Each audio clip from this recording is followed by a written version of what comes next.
enseigne. Jésus ne s'est pas levé seulement comme un habit. Il ne s'est pas levé seulement comme un agneau. Mais Jésus s'est levé comme une faible plante. Dis après moi, faible plante. Pourquoi Jésus s'est levé comme une faible plante? C'est parce que vous savez, et vous le savez très bien, que les animaux, quand ils respirent, ils produisent l'acide. Et cet acide tue les gens.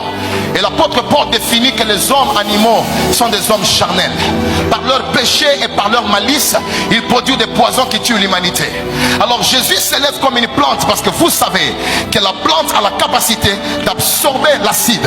Et quand elle absorbe l'acide, la plante a la capacité de produire l'oxygène. C'est pourquoi quand Jésus est venu, il est allé à la croix, il a absorbé les acides que les hommes animaux ont produits. Et quand il a absorbé ces acides, à un certain moment il était mort. Il n'a pas pu supporter les acides. Même son père l'a retiré de lui. Mais vous savez quoi? Premier jour l'acide a travaillé. Deuxième jour l'acide a travaillé. Mais arrivé au troisième jour, parce qu'il était une plante, il a commencé à produire l'oxygène.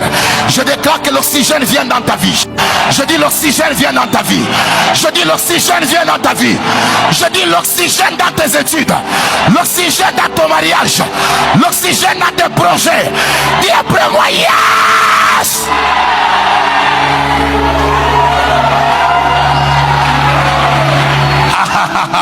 Dis après moi, je reçois la parole.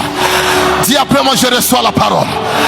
Pendant que je prêche ici devant, le Seigneur me fait voir qu'il n'était pas seulement lui-même la plante, mais il dit, nous aussi, étant devenus une même plante avec lui. C'est-à-dire que toi aussi tu as la capacité d'absorber et de marachaka. À partir d'aujourd'hui tu produis l'oxygène, tu produis la vie à cause de l'attachement. Dis après moi, j'ai produit la vie.